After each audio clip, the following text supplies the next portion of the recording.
So thinking about death is complicated, interesting but complicated. There's the secular aspect of death, which is what do I do to get ready? There's the more theological discussion about heaven and hell and what happens after you die. And then there's the part of it about looking at how society deals with death and how we deal with death as a people. So I'm going to try and cover two of these things today and talk about heaven and hell and the afterlife in January. So death is the one thing in life you don't have to prepare for. Because whether you prepare for it or not, it's going to happen. You have to prepare for your career, you have to prepare for college, you don't have to prepare for death. It's just going to happen. But there are some things you ought to do for the benefit of yourself and those around you when you're thinking about death, and that's, like everything else in life, paperwork. Now, as you know, I'm not an attorney, and we had a great seminar by a professional who deals with these issues. So I'm going to touch upon the categories and try and touch upon the spiritual reasons why they're important as opposed to the legal reasons why they're important. So you should assemble all your financial documents in one place so all your records can be easily found. A list of all your bank accounts, debts, assets. If you have any real estate, make sure the documentation for that's available. If you have an attorney or an accountant, make sure their contact information is available. You don't have to give this to anyone right now, but it should be readily available in a place your family or friends can find it if something happens to you. But the most important thing about the paperwork, I think, is healthcare related. You should have what is often called a living will or an advance directive. This clearly states what you want and don't want regarding medical care should you be very sick or hospitalized and incapacitated. Now, this is the hard one. Preparing this requires you to talk about and think about difficult issues. Do you want extensive care to try and keep you alive? Do you want to be resuscitated? Do you want feeding tubes? Do you want minimal care, just pain management and comfort? It's very important because it's highly likely if you don't think about it and you don't tell someone what your decision is, so you make the decision yourself, it's very likely people will make the wrong choice for you. In his book, The Lost Art of Dying, the author, who's a doctor, recounts this great anecdote about a long-term patient that illustrates this. For the 5th time, I inquired whether she would consider purchasing hearing aids. For the 5th, look, I'm 94, she said. If I wanted hearing aids, I should have brought them years ago. Now I won't get my money's worth. She had a point. She was acknowledging her finitude and making decisions based on it. Later, I asked Mrs. Capella about her views on cardiac resuscitation and life support, a requirement for Medicare's annual visit. She shocked me with her answer. You keep me alive at all costs. You hear me? Although she seemed to understand that years of smoking had irreversibly damaged her heart and lungs, she wanted us to resuscitate her if her heart stopped. And despite her advanced lung disease and dependence on nasal oxygen, she insisted on a breathing tube and mechanical ventilation if needed. Mrs. Capella would be content with nothing less than maximum life support. But she declined to discuss it. In her mind, the question she faced was whether she should choose to live a few days longer. And she had decided. And despite any scenario I might paint, she could not accept herself as finite and would do whatever she could to prevent that finitude from taking hold for good. She could not imagine her own death except abstractly in its relationship to money spent on hearing aids. Now, this was her long-term physician who would have gotten it completely wrong. He was sure the answer would be no, I don't want any of those things, but that's not what she wanted. If he hadn't asked her, he wouldn't know, and he would have made the wrong choice. Think about what her relatives or friends might do. That's why it's so important to state clearly what it is you want at these stages in life, even though it's difficult to think about it. And as I went through in the research, as I often do for this sermon, I read 4 books on the subject of the thousands that have been written lately. One of the things that I've learned is that the way we care for the elderly and the terminally ill has changed a great deal in fairly recent times. It wasn't very long ago that most people died at home. So family members, sometimes even very young ones, knew what death was. They knew that for the most part, death is a peaceful thing. where you tend to slowly just fade into unconsciousness and then stop breathing. The trauma we associate with death is largely from the fact that most people now die in an emergency room or intensive care unit. They're stuffed full of feeding tubes and IV tubes. They undergo extensive resuscitation to be brought back from death, often to only go through the same thing a few hours or days later. And because people no longer die at home, they're no longer allowed to die. And that's the strange part. Because medicine is largely about life extension. The hospitals are there to keep you alive. That's their goal. There's very little attention paid to life quality. It's about keeping you alive. Now, the good news, at least in my opinion, is that the pendulum has begun to swing back slowly, and more people are becoming aware of hospice care and palliative care, which are explicitly designed to help people face death peacefully, surrounded by their loved ones, and not in trauma. But if you don't have a written advance directive and you haven't talked about it with your relatives or the people who are likely to be asked these questions when you're incapacitated, chances are you will end up going through unnecessary trauma and dying in an ICU or at least a hospital room. So the other piece of this is what's called a healthcare proxy. A healthcare proxy names a person who can make these decisions when you are incapacitated. Now, this needs to be someone you trust and someone who you've told what you want. These are, again, the painful, hard part of thinking about death is we don't like to think about it. But you need to. You need to tell the person who's your healthcare proxy, this is what I want. As well as the advance directive, which is a legal thing, but the legal things are nice, but if the people don't do what you ask them to do, they're useless. If someone's your healthcare proxy and the doctor says, what does she want or he want, and they tell them the wrong answer, the doctor does what they're told, I believe. So it's important that these things be spelled out in your directive and you tell people. It's also best, and this is often one of the strangest ones for everyone, if you write out what should be done with your remains after you die. Hey, what are you doing? Oh, I'm writing about my death. That's not the normal thing people do on a Sunday afternoon, but it's best because there's a lot of questions. Do you want to be cremated? Do you want to be buried? Do you already own a cemetery plot? Where is it? Where's the deed to it? Do you want to have your ashes interred or spread? Or what happens to your ashes? What kind of memorial service do you want? And where should it be held? What kind of service should it be? Religious or more secular? If there's going to be music, what music would you like? If family members are going to participate, which family members would you like to have participate? All these details are critical to ensure that what you want is what happens. That's the first part. And secondly, it avoids making your family and friends make all these decisions that they're not really prepared for at a time when they're dealing with the burden of the sadness of losing you. So it isn't necessarily selfish, although you do get to make sure you get what you want. It's also generous because you're not making the people around you all of a sudden be asked, oh, what music would she like? Does she have a cemetery plot somewhere? Those things are complex, difficult questions.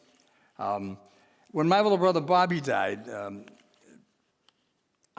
was a time when people with HIV, which I had, were likely to die as well. So for Christmas that next year, my parents presented me with a cemetery plot. Strangest Christmas present I've ever gotten in my life. But in the town we grew up in, you can only buy a cemetery plot if you're a resident, and I was no longer a resident. And the assumption was I was going to die in the next few years, and I would want to be buried there. So strange but useful, but it was because I had insisted on talking about the realities of HIV. And of course, Bobby's sudden death as a young man in an airplane crash brought the issue to light that nobody talks about these things. So it is important. And you also should have a will. It's not about the size of your estate. It's what happens to your estate. Even if you don't care what happens. I'm dead, I don't care. You still should have a will. If nothing else, it prevents your surviving relatives from getting into fights about what it is you do have or did have. And this is the important part from my perspective. While your will may specify that certain things go to certain people, this is another way to think about this. If you're going to leave a particular thing to a specific person, why not give it to them now? For example, if you want the Picasso over your mantelpiece to go to a specific person, I would suggest you give them the Picasso now. After all, seeing how they react to getting it is part of the fun of having them get it. Why keep it on your wall for another few years for them to discover in your will that they've inherited when it's too late to thank you, too late to talk about it, explain where it came from, or why you thought they should have it? Now, it doesn't have to be Picasso. It could be something simple. It could be something that meant something to you, and you know or think it means something to some relative or friend. Give it to them now. I suspect you won't miss it. I suspect you will enjoy the fact that you know where it went. And this is tied into the gospel lesson we read. Jesus' main point throughout the Gospels was that we shouldn't get too attached to stuff. In the gospel, the rich young man approached Jesus and told him he followed the law, he was a good person, but he wanted to be assured that he had a place in heaven. Jesus told him that he should sell all his possessions, give it to the poor, follow Jesus, and then he would have a place in heaven. This news destroyed the young man. He couldn't bring himself to give away or sell his stuff yet, so he went away sad.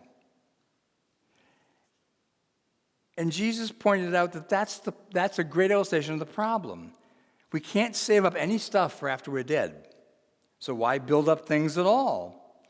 Now, I'm not preaching asceticism. I'm not thinking you should live in a cave and in a burlap sack. But on the other hand, the trouble is we get too attached to stuff. We pay too much attention to it, and it becomes too meaningful to us. And in the end, it really isn't. I think you should live as well as you can and enjoy life as much as you can. But this idea of accumulating things is silly because in the end, the stuff ends up in the junk pile or with people you didn't want it to have, or it just doesn't serve any purpose. I'm really in favor of giving stuff away now while I can enjoy doing that. I have done that already. I had a magnificent diamond bracelet that I used to wear, and I gave it to my niece Amy. And I said to her, but you have to give this to your daughter. And when you do that, you have to tell her about Uncle Joe. And when she gives it to her daughter, she has to tell her, it doesn't belong to any of you. It's still mine, but you get to have it for your lifetime as long as you remember who gave it to you. So that was fun. That made the idea of giving up something when I was dead a much more fun event, and now it's a standing joke in the family. Much as for years my nieces would say to each other, you're a bad girl, Uncle Joe's going to take you out of the will, so that it kept it alive, it kept it fun. It didn't make it some hideous thing out in the future. So in terms of the paperwork, the best advice is consult with an expert to get it right. And if you can't afford to pay someone, there are lots of resources available, especially as we get older. Nonprofit organizations, elder care, social work will be happy to help you in making sure the paperwork is right. God forbid that there should be some fight over something from some relative who disagrees with it, you have the paperwork correct. Most everything I've said here and would say about death itself can be summarized in one sentence. The best way to prepare for death is to live. Live your life as fully as you can every moment that you're alive. Because you don't know when you will die, you just know you will die. There's nothing sadder I can think of, and this was the constant thread in the books I read, mostly written by doctors or hospice workers, is that the saddest thing is for someone to be facing death with a massive list of things they should have done or wanted to do, or a whole bunch of unfinished business. And it doesn't matter what age you are. I mean, if you are diagnosed with a terminal disease in your 30s, you still should try to have done all the things you could have by that point in life. It doesn't mean you don't have more to do. The people sometimes think when I say that, they mean, what do you mean, think I'm done? No, you're never done, but don't put off all the things you want to do into some mysterious point in the future when it'll be better. Do it while you can, because you won't be able to do it when you can't. I mean, they're very simple things that people get all hung up on. You die, it's over. We'll talk about heaven and hell in January. But up until then, live. When you think about life, think about what makes you want to keep living. That way you can begin to start to think about what happens when you can't do those things. That may be one of the best ways to determine just how much medical care you want, just how many procedures you're willing to go through, just what sort of experimental treatments you're interested in. Because you can ask the doctors if you will still be able to do the things that are important to you after that treatment or that procedure. Not will you still be alive, but will you be able to do the things that are important to you? It's a very important distinction a lot of people don't make. It's fine. I have no right to make any judgments. If being alive is the most important thing to you, great. Then tell the doctors to keep you alive like Mrs. Capella did. If being able to go mountain climbing is the most important thing to you, then ask the doctors if you can still go mountain climbing after this procedure as a way of evaluating what you want to go through. When I was diagnosed with prostate cancer a while ago, which is not the most serious cancer in the world, nonetheless, I told everyone who dealt with me that I would not trade one day of quality for one day of quantity. That's my choice. That's nobody else's choice. But I made sure they all understood that. So I made that's the rule. I don't want to hear about, we can prolong your life if it means lying in a hospital bed or lying in bed in a hospice and unable to do anything. So that's my choice. But by thinking about what's important to me, I'm able to tell people around me what's important, and I can manage the time we have left. Now, it's funny, our obsession with death is as old as humanity itself. The oldest narrative piece of literature we have is the Epic of Gilgamesh, a piece from ancient Sumeria, thousands of years before Christ. It tells the story of Gilgamesh and his search for immortality. Now, this is the oldest surviving piece of literature that we possess today from the historical records, and it's about death. Nothing has changed since the days when that was written. No one finds immortality. Everyone dies. So my final thought really, when you ask me about thinking about death, is think about it. Think about all the things that go into it and all the things you wrote on the last page, which is kind of appropriate for this being death. All the things that you ought to have done before it happens. Don't die with a wish list. There are always things you want to do, but do the things you can. Live your life as fully as possible every minute that you can up until the end. Don't worry about what happens afterwards. I really think that people spend way too much time worrying what happens afterwards. But plan for it. You know some of the rules.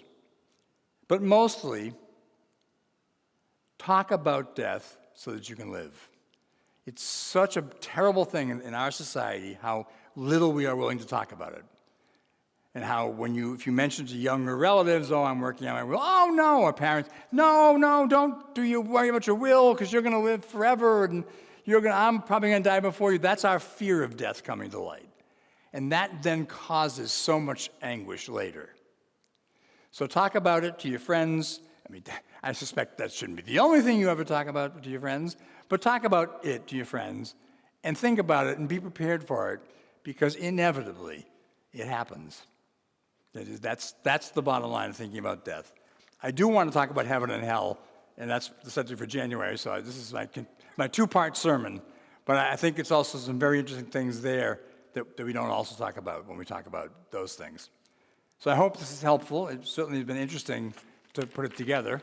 I have my usual notebook with this deck of articles and things. I'm glad to lend to anybody who wants more information, but it's really, I think, a much more simple topic than we make it out to be, because it's just the thing that we all have in common. Amen.